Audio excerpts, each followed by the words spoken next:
Now that we're in Empowered Monoliths, I want to do a quick rundown of this character for anyone who's just tuning in or hasn't seen this yet. This is our attempt at making Rip Blood into a character. As an Acolyte, our mastery is a Lich, and then we're using Rip Blood, which is one of the base skills that the Acolyte gets access to. And we saw Blood Catalyst, and we wanted to make this work as much as possible. I wanted to play a build that could like trigger a bunch of skills. Maybe like one skill would trigger another skill, or a chance to do this on hit, or chance to do this when you cast a skill. I found that the kinds of things that I was enjoying doing in last Epoch were stuff that were chaining other skills across. So I wanted to find something that had a similar vibe to it. So this note here, it says Rip Blood will automatically cast itself on a nearby enemy if it kills an enemy, but it no longer grants blood orbs. So as long as we get the final hit with Rip Blood on an enemy, it's going to proliferate. It's going to have more explosions, more stuff going off, and this seems really good. Pairing this with Transplant, it looks like this. Here's Transplant. There we go. Nice and gooey. Transplant says you automatically cast Rip Blood at enemies nearby when you depart. And then you could just cast Transplant on top of yourself, so you just have a bunch of Transplant explosions and a bunch of Rip Blood explosions going off at the same time. So that was the initial idea for the build. We wanted Rip Blood to be like a center point of our damage, and then maybe trigger it by doing this. As we leveled the build, we discovered that Transplant is totally messed up and does way more damage than anything else. So instead of being like a Rip Blood build where Transplant is kind of like, the secondary portion of the build, we now have a Transplant build, and Rip Blood is the secondary portion of the build. So the reason that Transplant is so messed up is these nodes down here. I did not prioritize these at the beginning. Once we got to like level 50 or level 60, we spec'd into these, we tried them out, and holy crap, they deal a lot of damage. So Transplant, it creates an additional body that detonates on arrival. So it has one body, creates additional body. There's 2, 3, 4, 5, 6, 7. So we have 7 corpse explosions that are going off with this, and that by itself already deals a ton of damage. So we have 7 corpse explosions there. Then we have Rip Blood being cast 3 times. And then in our Rip Blood tree, down here it says these blood splatter nodes. There's some on the left and some on the right. So we have the Rip Blood, that's 3, 7, 10. And then we also have these 2 explosions. So we have 12 things going off. And if you hold down Alt, take a look at these nodes. It says if you have more than 100% chance to cause blood splatter, which we do, we have 200% chance to cause it, you can cause multiple blood splatters. The second blood splatter can shotgun and can hit the initial target. So that's kind of what our single target damage looks like. So next up is the defenses. If you've played like a Lich, or if you've seen other people playing Liches in the past, you're probably familiar with this. We were thinking about using bone marrow, or marrow shards. I always call it the wrong thing. We were thinking about using marrow shards for single target, but after we started exploring Transplant and all these additional corpses that Transplant can create, we decided that, we really don't need marrow shards for additional single target. Let's get as much utility as we can, and let's start exploring more Death Seal stuff. So thankfully, we have somebody else in chat who has a fantastic Lich character, Mao, and I think I'm going to link his build in the description of this video here, but I want to give him a shout out because he has a messed up character as well, and his Lich is like really, really good. We've been using him and his guide as kind of a reference point for like, okay, what kinds of things do we want to spec into, and how do we make this Lich super strong?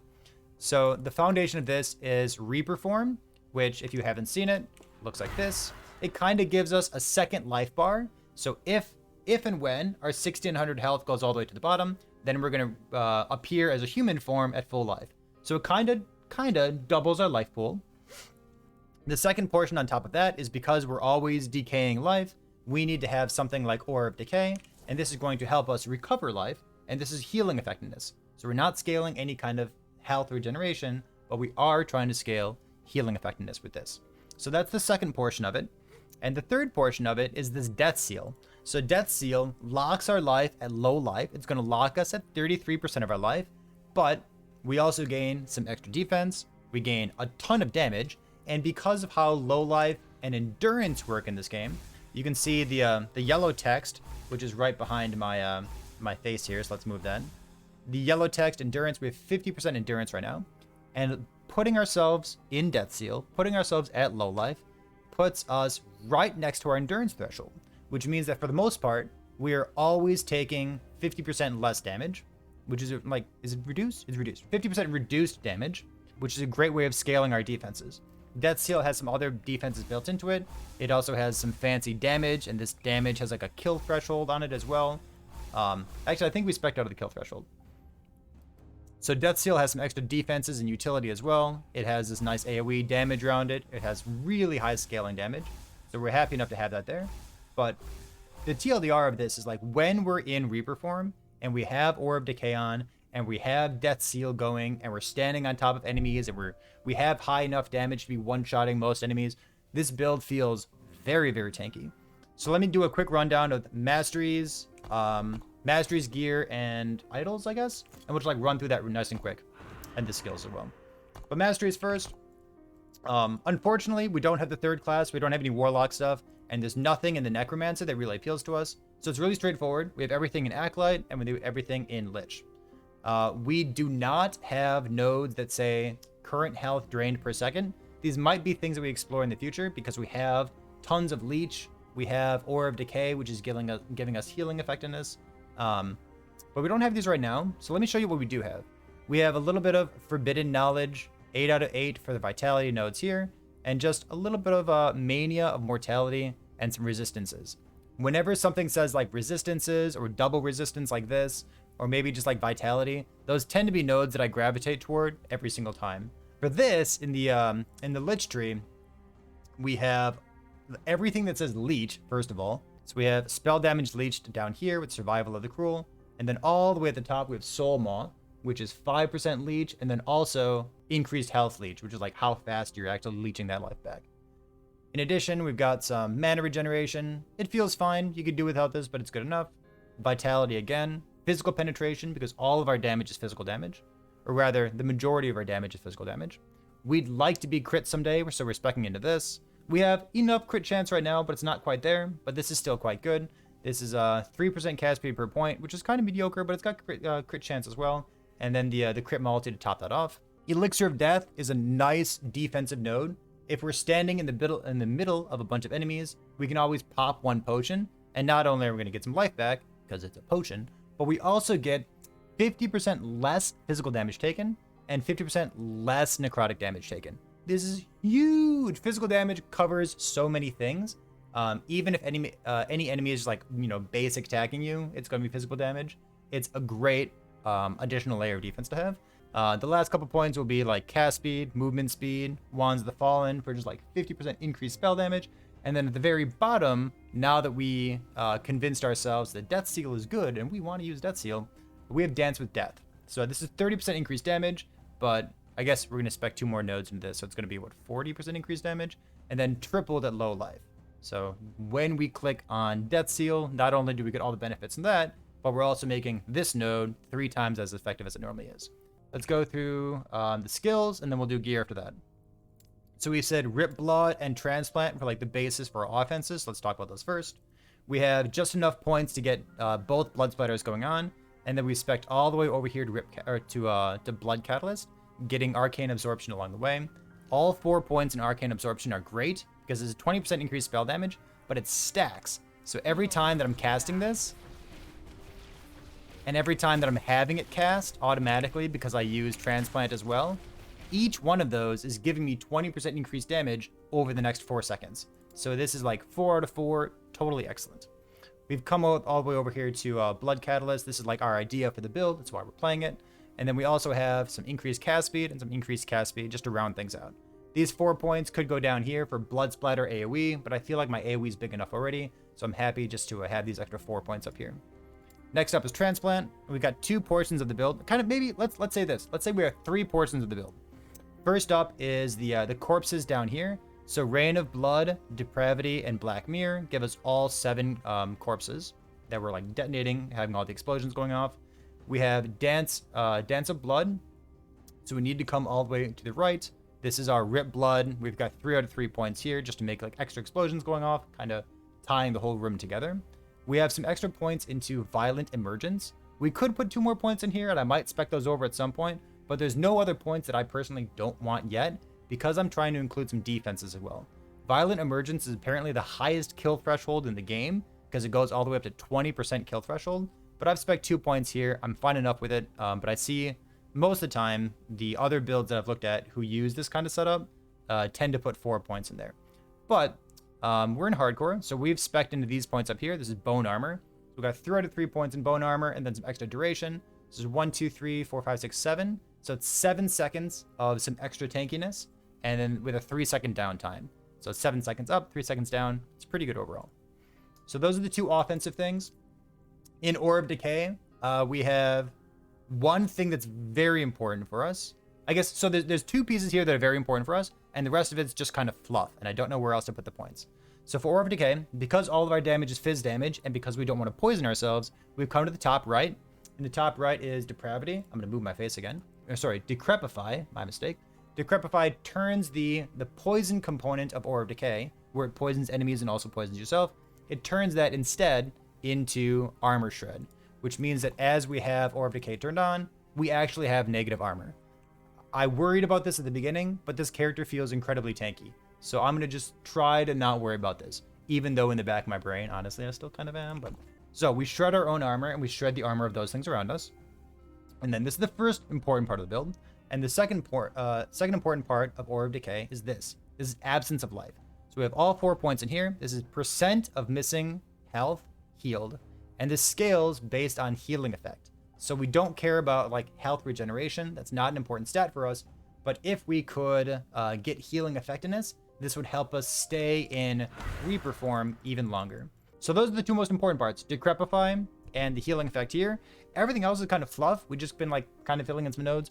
We have chance to chill nearby enemies every second, chance to slow enemies nearby every second. We do have Rot Weaver, which is fairly important. It applies poison and other ailments to enemies more frequently. So it doesn't apply Armor Shred to us more frequently, but it does apply Armor Shred to enemies more frequently. Next up is Reaper Form. Reaper Form, we have, I guess, one thing that is maybe 1 or 2 nodes that are most important for us, and the rest of us, we just kind of felt it out. So the most important node for us was Reaper Form.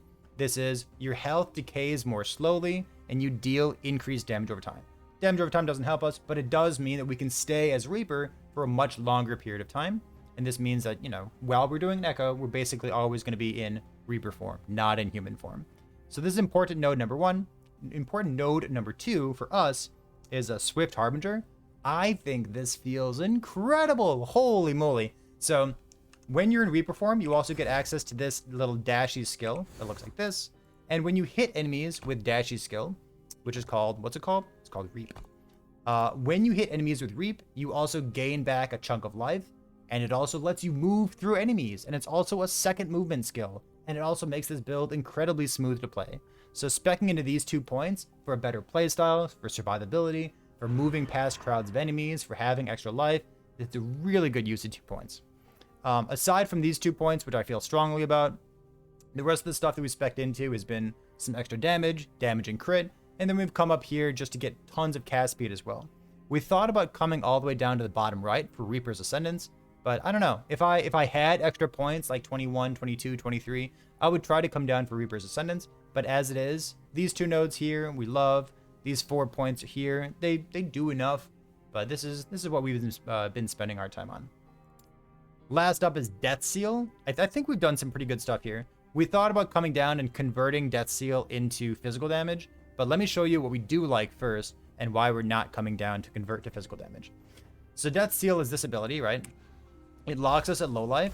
So when we pop Death Seal, we do hurt ourselves. We hurt ourselves with something called Doom Call. And this says, gain a stack of Damned, and then Damned is, what is Damned? Damned is necrotic damage over time if I hold down Alt on it. So we deal necrotic damage over time to ourselves, but we also deal more damage to nearby enemies, right? So Death Wave damage per Damned stack. How many stacks of Damned do we have? I think we have 15 stacks of Damned, is that it? I think there's 150% more damage for the wave of damage that pulses out. And that wave is called Wave of Death, I think it's called. Death Wave, Wave of Death. Where's the text for this? It is called Wave of Death. We're taking this, but it is worth noting, like, don't pop Death Seal when you're in human form. You want to be in Reaper form whenever you pop Death Seal. So that's a really important thing for us to point out first. So let's talk about the more important part of Death Seal. When we first spec'd into this, we came all the way to the bottom left, which is Deadlock here. So Deadlock is if your health is above 33%, lock it at 33%. So even though my health is a little bit bigger here, you can see that as soon as I click Death Seal, our life, bam, goes down to 33% and cannot go above that 33% marker. Along the way, we get like some extra armor, some extra stun mitigation, and these nodes up here, Mortal Pulse, help us to apply some extra AoE damage. So we're gonna pulse with a Wave of Death. What a cool name. Wave of Death every second instead of only at the very end of Death Seal. So we have the Wave of Death every second. We have some extra frequency here. And then we have these nodes, which give us tons and tons of damage, 150% more damage from Doomcall. This is pretty good. Before we spec'd into Doomcall, we were thinking about instead coming to the very bottom, having more damage here, converting the damage to physical so that I could take advantage of the rest of our damage being physical scaling, and like the armor shred from Aura Decay. It's an okay idea, and maybe this is something to keep an eye out for in future patches of Last Epoch, but for the time being, Doomcall is extraordinarily strong. The opportunity cost of going over here for these relatively good nodes, or for these relatively okay nodes, is giving up 150% more damage, which I don't think is worthwhile. So it feels bad because like I want all my damage to be physical damage. I want the Ripped Blood to be physical, the Transplant to be physical, the Aura of Decay to be armor shred. It feels good when everything does the same damage type and you're able to scale it that way. But yeah, we can't give up 150% more damage. That number is just too big. So that's where we are with this. Let's come over here and talk about the gear real quick. We are looking for things that say physical damage, and because we're crit or spell, we want physical, spell crit, or just generic crit. Crit multi. Cast speed is okay. It's good, not great. And then because of how Reaper Form and Death Seal work with endurance, we'd like to have percent endurance up to 60% because that's the cap on it. So we'd like to have a little bit of percent endurance and then a little bit of flat endurance as well. So on our gear, you see a couple of our suffixes. Instead of having things like life or hybrid life, we've also opted to have percent endurance, maybe a little percent or a flat endurance on a node like this as well. So we have plenty of percent endurance, a little bit of flat endurance, the normal things that you would expect to see like crit avoid. We have +2 to Death Seal. We've been thinking about getting a different relic. A different relic might give us something like +2 to Transplant, which would allow us to spec more points. But honestly, this unique item that you get while leveling, or Kyrion's Petals, I think it's called, it's good enough. It does a lot of stuff that we'd like. The mana regeneration, cast speed, crit chance with fizz spells, 89% increased spell physical damage. It's good enough. I plan on using this thing for a long time. Maybe if we get like, you know, the total nuts relic, we can swap over to something else. But this is good enough, so we're happy enough with it. Then some Solarium Greaves, movement speed, health, crit avoid, the kinds of things that you'd expect to see. So our gear's looking pretty good right now. We've opted into gold rings just to make sure that we can cap our res as well as possible. Last thing to talk about is idols. Idols, we have these 4, which we highlighted early on in our loot filter, and then we ended up finding some pretty good ones. So this is cooldown recovery speed for Transplant. Remember, because our build is using Transplant for damage, we want to be able to Transplant as fast as possible. So normally Transplant has a 4-second cooldown, and we have, let's see, 10% cooldown recovery speed, 11%, 17%, and 11%. So now, instead of 4 seconds, we're at a 2.7 second cooldown for Transplant, which is pretty good. I think we can do a little bit better than that. Maybe slightly better rolls, or maybe something else. Maybe cooldown recovery speed on the helmet would be a nice place to get some extra cooldown as well. But just 2.7 seconds is felt excellent so far. Okay, I think that about does the character. I don't know. It's got so many explosions. We played a build recently. We played Volcanus, cast on hit Warpath, with like a bunch of explosions going off. But like, man, the Volcanus visual effect, it doesn't have any girth to it, you know? It doesn't have like big explosions. It doesn't have like the projectiles that the Volcanus shoots. It's like slim little narrow fireball, and that's no good. But this build's got bloody explosions. It's got this, it's got this, it's got this, it's got, and it's nice and fast. For some reason, being Reaper Form gives you 2 movement skills which don't put each other on cooldown, and it just feels so fun to play. We've really been enjoying this so far. So we're gonna keep playing this. We just got to Empowered Monoliths. We're gonna go farm some sweet exalted items and see if we can make this character even better. Hopefully we can, because our character is pretty mediocre in terms of gear. But as long as it's fun, we're gonna keep playing it. So feels good, man. Feels really good.